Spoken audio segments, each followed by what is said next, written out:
Okay, I promised I'd finish my story of how I overcame my fear of needles. You know what I look like. And I don't want to do my hair. So I'm just going to let you look at beautiful flowers instead. Aren't these beautiful? These are hydrangeas. I don't know what kind they are. I didn't plant them. We've been here 4 years and they did not bloom like this before. And then my friend gave me this for my birthday. And I love these. I'll sit here in my little chair, tell the end of my story, where I said that I had a horrible fear of needles. I became a phlebotomist. I got the name wrong. It wasn't Sharon. It was Janelle Dixon. She's from Australia. She lives in Australia now. She was an awesome friend. Very friendly. Whenever I spent the night at work, if I did a night shift, she'd wake me up in the morning. She'd come into wherever I was sleeping, usually in the doctor's lounge or something. She'd sing, "It's time to get up, it's time to get up, it's time to get up in the morning." She was so sweet. I just adored her. There's some people that are just awesome. And I worked with quite a few of them there at Portland Adventist Hospital. My mom also worked there. My mom was an RN. She did labor and delivery. She was a very brilliant woman, but she was narcissistic. She loved only herself, and I got the brunt of that fallout. But back to my fear of needles. I had to get over my fear because God knew ahead of time that I was going to go through hundreds and hundreds of needle pokes. One time I got poked 11 times in one day because they couldn't get a needle, couldn't find a vein. The doctor did a jugular poke. He says, "Honey, you're in trouble. I need to do a neck poke, jugular." And I said, "No." He says, "You're in trouble." I was very ill. I'd been vomiting. I have Crohn's disease. And I'd been vomiting for 6 hours, and they had to get it stopped. And I didn't have any veins left, and they needed to get some fluids into me because my heart was starting to go nuts. But I began working at Portland Adventist soon after we moved here from San Diego. We just adopted 2 girls from Mexico, and my brother and my son were about the same age, so we had 4 kids, and Christian school was very expensive. We were just average Joe with a conviction that we wanted our children to have a Christian education. It's not anything that we felt that we would go to heaven for, but we felt our kids needed a better education, so we were convicted to do that. But at $3,000 a month, there's no way we could not rack up debt. But during the time my husband had his first bout of cancer, the church secretary called me. She said, "Cheryl, somebody wants to pay your kid's school bill for the next 2 years." What? Oh my goodness. We had a lot of medical bills, but that was downright beautiful. And that's something that whenever somebody does something like that, we should always pay it forward. But back to working at the hospital, I became very efficient with poking. I think I used to poke about 40 to 50 people a day. Kids. I love working with kids and babies. They used to call me the meanie because I'd go in and poke all the babies. I did the bilirubins at 6 o'clock in the morning. I'd hot pack their little feet, and then I would take a little lance to their heel, and then I'd take the glass pipette to do the bilirubins. Kids hate their feet touched. So it wasn't like I was hurting them. It was just the fact that they hated their feet touched. And then I had to do blood cultures ×3 on little babies, sometimes older people. And that takes a real skill. You cannot just go poking. And I became an expert at it. There were several other women that are very, very good at phlebotomy, and there's some that just plain suck. I love it when you go into the emergency room and patients to think, oh no, I want a doctor to draw my blood. They're better than what you do. Oh, okay. Doctor pokes once, twice a week, maybe. Some doctors, some don't. Where a phlebotomist pokes 40 to 50 people a day, times so many years. I figure in my career I did 20,000 people. That's a lot of needles. So I had begun to feel kind of sick. Not kind of, a lot sick. And I was had this insatiable appetite for just getting a whiff. I didn't get high of shoe polish, wax, petroleum-based shoe polish. And I would put some on the Kleenex. I'd even chewed it, and I couldn't understand why I was doing that. I thought maybe it was a drug addiction or some mental illness. And now I find out that's called PICA, P-I-C-A. It's caused from iron deficiency, anemia, sometimes mental illness, but in my case it was a vitamin deficiency as well as severe anemia. The minute I got a blood transfusion, that was the end of me wanting to smell that. In fact, it made me kind of sick. So my life took a turn when I walked into the ER, and I had stopped touching the wax-based shoe polish for several weeks. I said 2 weeks. It was 4 full weeks that I'd stopped using it, and I still was having my heart racing, my fingers were blue, my feet would swell, and dizziness, heart palpitations. So I went to the ER at Providence Hospital, and the doctor was not skinny.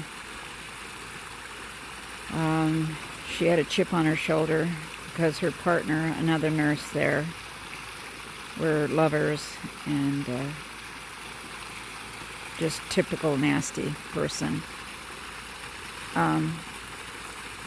I said, I think I need a basic blood draw. I worked in the lab, and she says, no, don't self-diagnose. All that's wrong with you is you have an inner ear virus and you're having a panic attack. That's all that's wrong with you. I disagreed, and then she wanted to put some sedative into my IV, and I said, no, that made me feel like I was going to die. Well, yeah, it's because I was ill. And then the nurse came in. She says, the doctor ordered some more sedative for you. And I said, no. And she says, well, the doctor really thinks you need that. And so I pulled my IV out, and I said, no. So a few minutes later, the nurse came in. She says, the doctor's discharging you. You're not going along with her orders, and you're being malcontent, you're malingering. We don't think anything's wrong with you, just a panic attack. So I just shrugged my shoulders and walked out, told her that I didn't think she was right. We stopped at Starbucks. It was 85 degrees out, and I got a hot chocolate, and I sat in the car and I shivered. My fingers were blue. The next day I couldn't even put my shoes on because my feet were so swollen. And I began being combative with my husband, and I wasn't making any sense. And I did something absolutely that could have killed me. I took 2 Xanax and I went to the bed downstairs and I told my husband I was divorcing him and I hated him. I wasn't making any sense. And I went to sleep, and then the next day my husband called me from work and he says, Cheryl, I have an appointment for you with this doctor in West Lynn and I want you to see him at 2 o'clock. So I drove over there. But anyway, the day before that, let's see, on Sunday is when I went to the ER. And Monday, I took my grandkids home. It was an hour drive.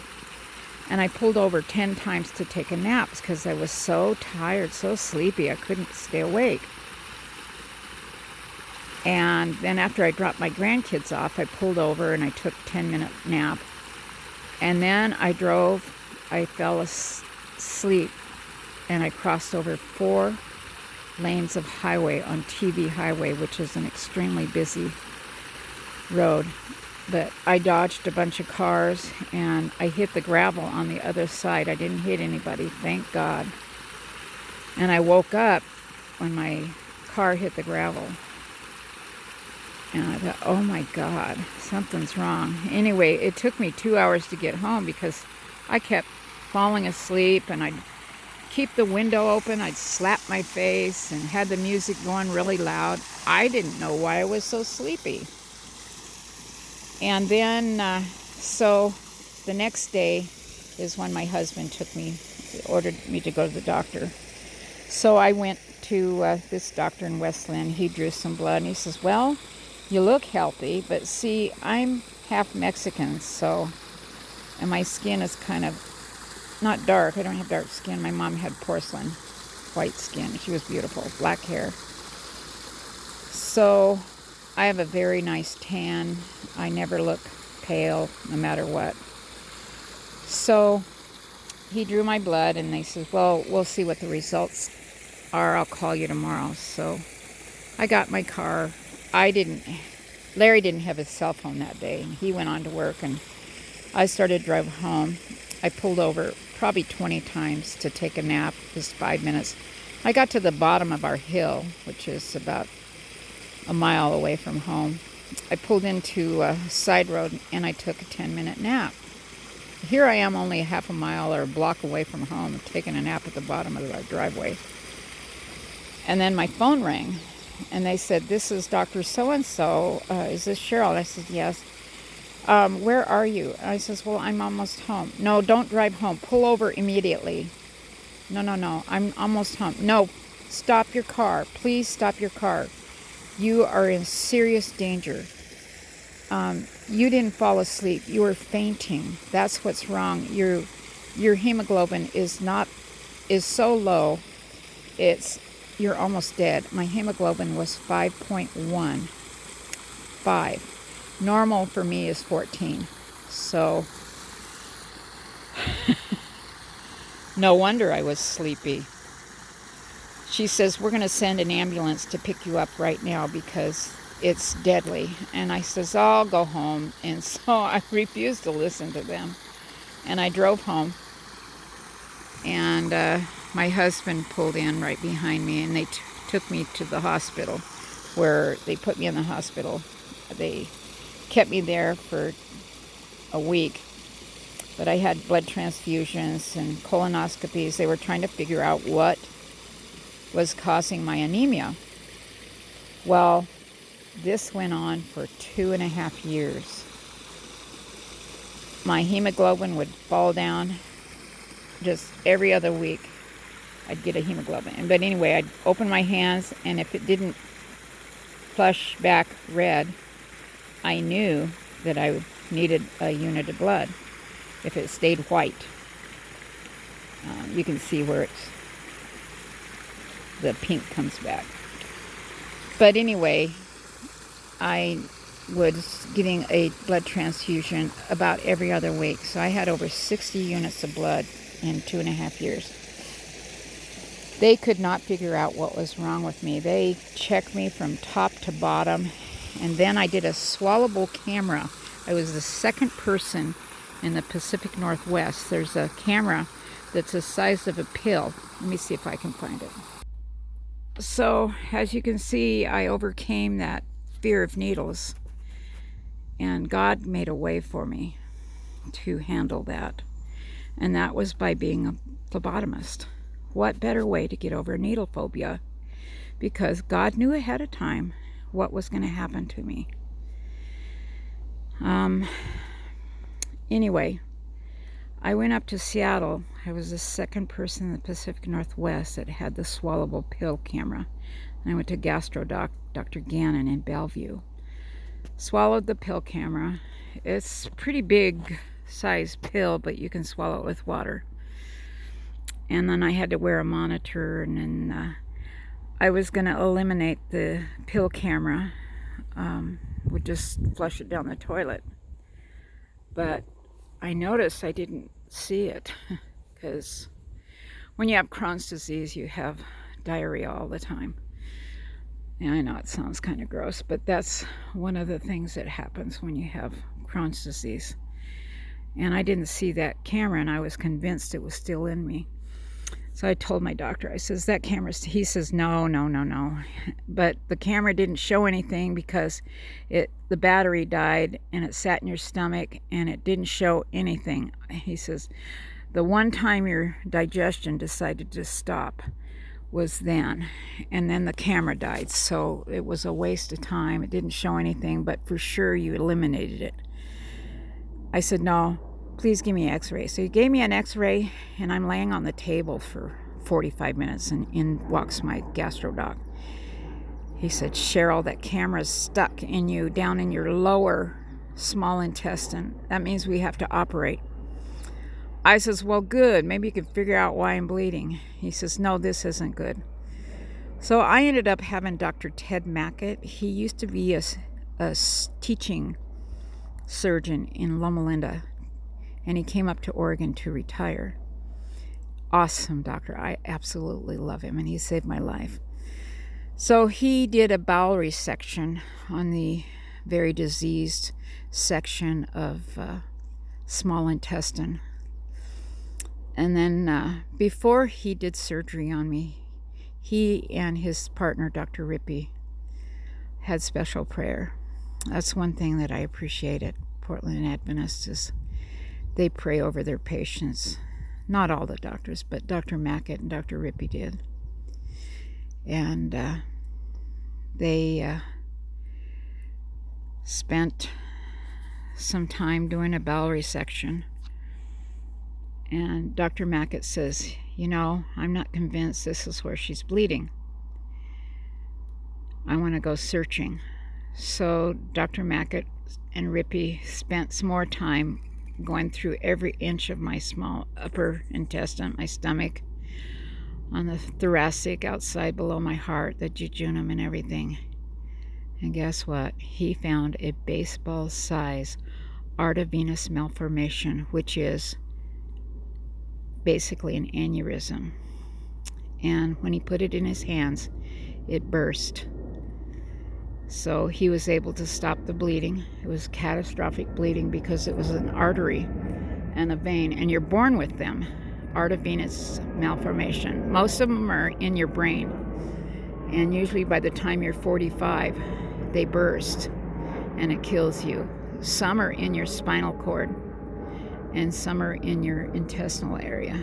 And I was one of the very few that has it in the intestinal area. But it sure did cause a lot of problems during the time it was in my intestines. But it was only by divine intervention that pill camera got stuck inside me, because it wouldn't have showed the bleeding AVM. It was bleeding on the other side of my intestine. Had it not gotten stuck and it went through, I would have died a week later, because Dr. Mackett and Rippey said that it had burst. The aneurysm had ballooned out. It was so fragile. He says, you were one sneeze away from sudden death. If I would have sneezed, it would have burst. I wouldn't have even known what hit me. I would have died from bleeding, internal bleeding. Within 2 or 3 minutes, I would have been gone. There's no way I would have made it to the hospital. So that was my journey with the bleeding. It was 2002 when I finally had that AVM removed. I spent 20 days in the hospital. I had complications, and I lost a lot of weight. My mom worked up on the same floor. She wouldn't even come visit me because she was too busy, too tired. Oh my gosh, what mother wouldn't come and visit their daughter? I loved my mother more than life itself. Sadly, my mother didn't love me. And that's a very, very deep scar, deep wound, and I think that's what's caused me to be sick. I'm the only one in my family that has all these things. I have rheumatoid arthritis, Crohn's disease, Hashimoto's, which is hypothyroid, fibromyalgia, which is a pain, and my joints are all falling apart. I need a knee replacement. I have spinal stenosis and spondylolisthesis, or whatever they call that. Both my rotators and biceps are torn. I had a torn meniscus in my knee, and I fell at Winco. They will not take responsibility. They had a rug sticking up 3 inches, and I have a picture of it, but I don't want to get into it with them. It's not worth the money. Might get $50,000 if I won. But anyway, now I need a knee replacement because the torn meniscus surgery triggered my rheumatoid arthritis. And now I can hardly walk. So at least I can play my beloved piano. My husband got me a beautiful grand piano. And I love playing it. It gives me a lot of peace. But isn't God good? How it's not that, the saying that says, whatever God gives you, he'll help you through it. That is not what the Bible says.